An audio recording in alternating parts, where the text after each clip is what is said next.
So hello everyone and welcome back to another video, and today I have another graphics card that, it's nothing really exciting about it. It's just I gave all the cards that I got the same treatment. So yeah, I got a GTX 460, pretty basic PCB. I already took it apart because I already made a take of this video and that one ended up over 40 minutes. And I really don't want to subject the viewers to more than 40 minutes of me rambling.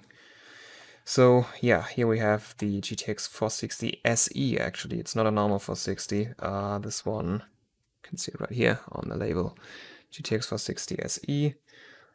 This card has 288 instead of 336 cores compared to a normal GTX 460, but apart from that, it does seem to be the reference PCB, at least the reference PCB layout, because Zotac might have made some adjustments. At least the capacitors that they are using Nichicon FP series for the 12 volts power plate, and then I guess these are also Nichicons, but no FP series for the 2.5 volts output filtering.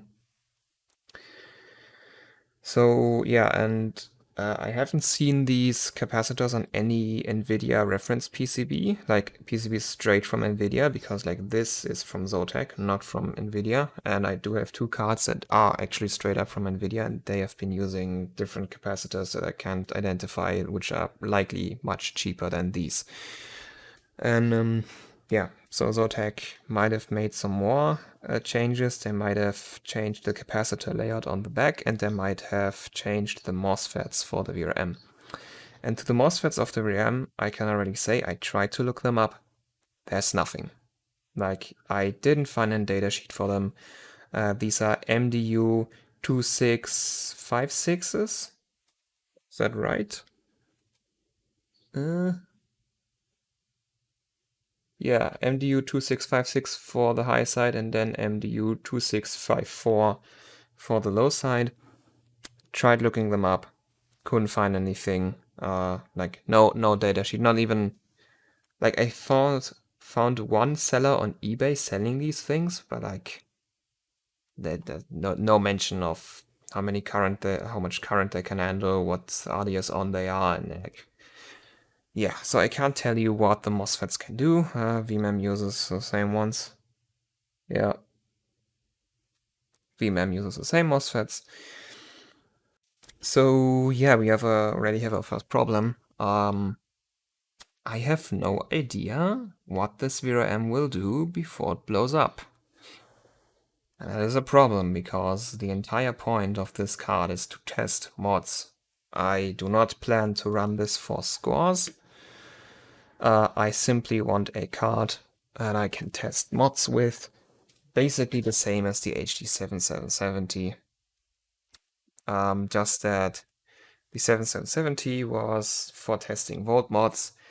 This one, I will likely test other things like capacitor mods, power bridges, and then like anything that's not the volt mod really, because in terms of volt mod, so I could do one. We have the PWM controller for vCore right here. That is, again, like on the GTX 470 and NCP 5388, just configured for 3 phases here instead of 4 like with the 470.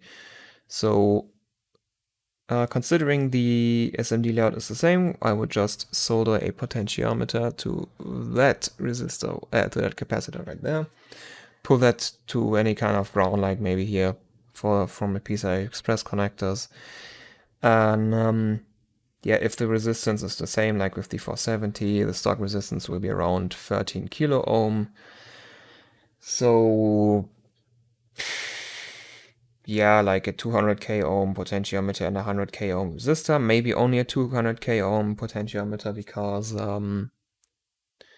yeah, because I used the one with the resistor on the 470 first, and that one ended up only giving me 10 millivolts extra, so I removed the resistor and then it worked. So my measurements might have been off, or my math was. Like, or I only take the stock resistance multiplied by 23 and then choose the next biggest thing I have. So yeah. That I mean, I could remeasure this here and then do the volt mod, but I don't really think it will be possible. One, because of the VRM that might blow up. The second, I up the voltage, and then second, because I already made a custom BIOS for this card that lets me go to 1.213 volts, which is probably enough to blow this VRM to pieces. So yeah. I will not need a vCore volt mod. Memory maybe memory volt mod. vCore, nah, don't need a volt mod for this. And then yeah, so I tried actually flashing this into a normal 460 to maybe unlock extra cores. Like, I don't know if that's possible, but I tried, but NVFlash wouldn't let me, so I just made an own BIOS that, yeah, just enabled me to go more voltage. And I unlocked the fan speed because stock it was maxed at 70%. Now I unlocked it to 100% because, yeah, I care about performance much more than I care about noise. And this heatsink doesn't really get that loud anyways, so yeah. I mean, it's a inter-stock cooler. Like, that's everything. Like, it's just an inter-stock cooler, this heatsink. With like a base plate attached for memory cooling, which, weird thing is, there were no thermal pads on here. Like, this lines up exactly with the memory chips. So there, yeah, I presume there was a thermal pad on there at some point, and actually the MOSFETs, the VRM here has 2 screw holes for a VRM heatsink, and then there was silicone oil on the MOSFETs from a thermal pad that must have been on there at some point when I got it. I've cleaned the card, so it's not on there anymore. But like, yeah, I think this card is missing some thermal pads and a VRM heatsink, which further escalates the issue with the VRM might blow up. So, yeah. But yeah, I guess despite the looks of the heatsink, it actually performs okay-ish. On stock volts, it stays below 60 degrees. I think once I go to 1.2 volts, that would change though. The issue is just, you can see from the mounting holes, like, this will not fit any kind of custom cooler that I have. I could maybe, as you can see here, that's just the NVIDIA stock mounting, at least I presume it is. And then they use this base plate to make it fit on this card. Maybe I can get the Morpheus to fit on this, but I'm really not sure. So yeah, maybe I can upgrade the cooling for this card, but the point is not really. I mean, yeah, ideally I would like to max it for overclocking, but it's just like, I don't want this card to like do high scores. It's just a test bed for mods. Like, basically what I planned is to do a couple of cap mods, like on the memory, on the core, and then to do more power bridges like you hear. These are the legs of the flow capacitors for the output of vCore, and then here for vMem. Maybe pulling a power bridge to this memory chip right here or to that one might improve memory clocks, and then vCore, like pulling a power bridge to the core directly, might also improve overclocking. It already does pretty, like, in terms of overclocking, this is actually not that bad. I can max the memory in MSI Afterburner. It does artifact, but it does run at like 2250 megahertz ish is where MSI Afterburner maxes for this card. Yeah, I guess like slap a couple capacitors on it and it will run stable. I guess, maybe. Gonna have to test it. Like, yeah, this card is for exactly that, for testing the impact of mods.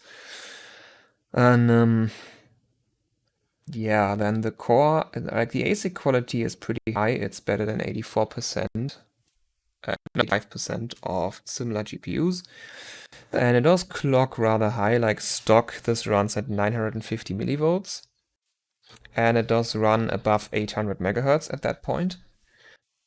And I had it running for a very short amount of time at 1.2 volts, and there I did like 950 plus. It might even do 1 gigahertz, I didn't check, because at that point I was too afraid that the VRM will blow up.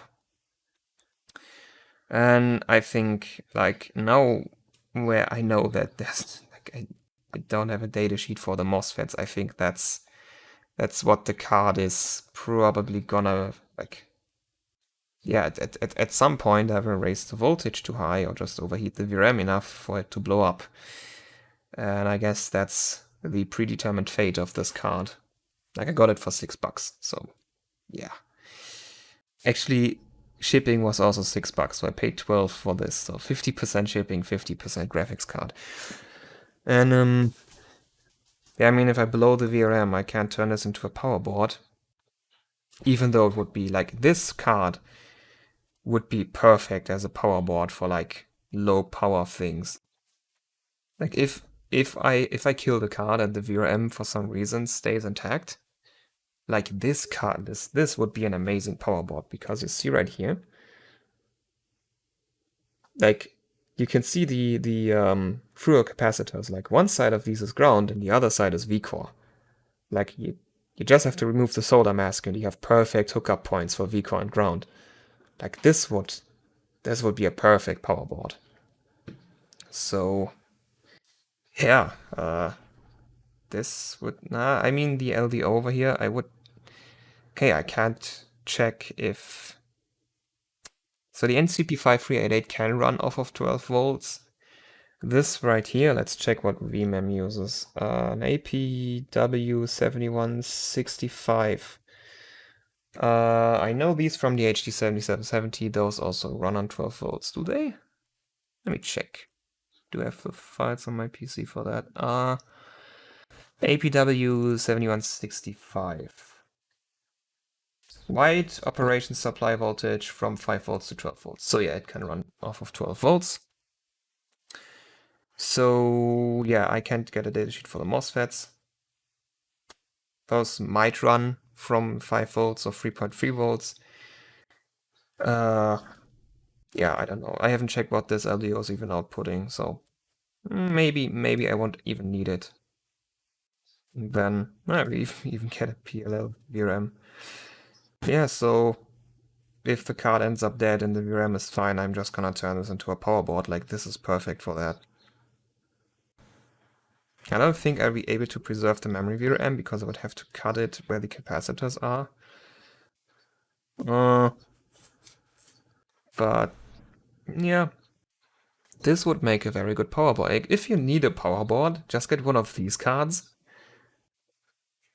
So yeah, though the memory, like the VRM might blow on you if you go too far. But yeah, that's it basically for the GTX 460 SE kind of reference PCB.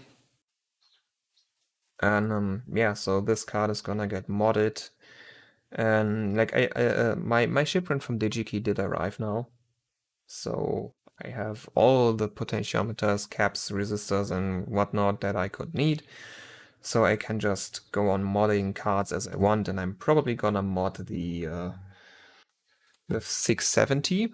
I'm probably gonna, yeah, so on the plan is volt mod, the more VCore volt mod, the 670. Maybe figure out how to memory volt mod it. Then next is do something with this, the still dead HD7770. I did attach a VCore volt mod that did work. It's disconnected now because I ran into some issues with the VMEM volt mod that I don't know if the volt mod did it or if it was before, but I noticed that VMEM is dead on the card. So yeah, instead of just trying to troubleshoot it, like I did try a little bit, like checking if the controller's being pulled low, it isn't. So at that point I just said, like, well, out with your inductor. So the inductor is out now, and yeah, I'm gonna attempt to e-power this with the And now you probably know why the other take ended up 40 minutes long. I'm gonna try to e-power it with this. So this is the GTX 470. Like, you can obviously see that this card is no more, but the VRAM still works.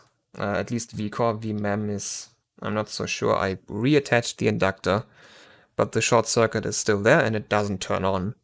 So, but VCore does turn on. So yeah, and I volt modded VCore now, as you can see here.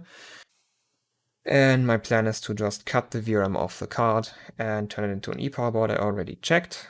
All the controllers and all the MOSFETs run off of 12 volts directly, and even if we would need the LDO, it's right here, so it's gonna stay on the board. And yeah, I'm gonna cut the VRAM and yeah, try to e-power memory on the HD7770 with it.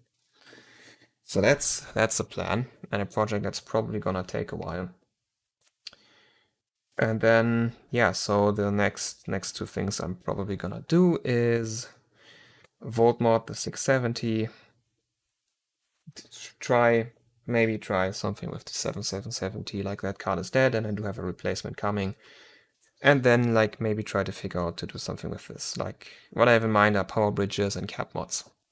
Like one part of my DigiQ order was a whole bunch of Nichicon FP series caps like these, just with more capacitance and 4 volts, not 16 volts. So yeah, I do have 20 of those now, which should be enough for a while. And yeah, now where I have the Nichicons, I have a whole bunch of the other ones that I use for the 670 left, especially the 16 volt ones. So I might just pile them on this card. So yeah, so this card is probably gonna get power bridge modded, cap modded, maybe volt mod the memory, but not VCore. And then yeah, that's it. I'm gonna keep this video short because I really know, like, we are below 20 minutes still, and at this point I would just start to ramble again, like in the last take, which was way too long, so I'm gonna end it here. Yeah, thank you all for watching. Maybe you found this card more interesting than I did. It's really just like I do this with every card that I get. Kind of like a documentary of what's like, what do I have, what can you do with this PCB, how interesting is it? This is very, very interesting if you want to make a power board. Not that is interesting for running it for scores necessarily, especially because it's a 460 SE and not a full 460, so it's gonna be slower. And actually, if it does have a dedicated dedicated page on IHW bot, I might actually submit a score for this, because I could just very easily slide into the top 10s with this card. I might actually do that. Like, I might actually do that for hardware points, because it does overclock quite decently. Like, I'm gonna check HW bot if it has its own ranking, and if it does, I'm just gonna submit one score for hardware points. And yeah, so, but yeah, then that's it. Like, 460 SE, Fermi card. Like, Fermi is a nice architecture to overclock. I'm not so sure about the VRAM on this card though. And like, overall, it's a test bed for non-volt mod modifications, basically. So yeah, this is what I'm gonna do with it. You may be gonna see another video with it if I do anything worthwhile. Otherwise, it's just gonna stay off screen. Like, just gonna do a bunch of measurements with it. And actually, to measurements, I'm start rambling again. Well, I guess this is interesting. So, if you watch my videos, I presume you also watch Buildzoid's videos, because like, to the core, I'm not really doing anything different. It's just that my stuff is more basic. So you should be aware that Buildzoid uses a oscilloscope to measure voltage regulation quality, like voltage peak to peak, lows, maxes, overshoot, transients response, on his like basic, on pretty much any VRAM he deems to be interesting to do it for. And yeah, so I actually spoke with my dad a little bit because he has a workshop for his model planes, and he does have an oscilloscope one that is very similar to the one that Bullseye has. I think it's like the model number is almost the same. It's just that I think his can do 100 megahertz, and like the one my dad has can only do 40 or something. So it's less accurate, the measurements will be not as good. But I mean, it's still an oscilloscope, and I could hook it up to cards. Like one thing that I wanted to do with the 7770 is pile on a bunch of capacitors to improve peak-to-peak voltage. And yeah, maybe he'll let me use it a little bit. Like I spoke with him, and he seemed to be like, yeah, he seemed to be up for me trying to use it a little bit. So maybe I'm gonna do some oscilloscope measurements, but that's also a thing that's not gonna happen soonish. It's just a thing I'm keeping in mind, and maybe once the opportunity pops up, I'm gonna take it. But yeah, now the video is getting too long again, and now I'm just gonna say, yeah. So thank you all for watching, and until next time, bye.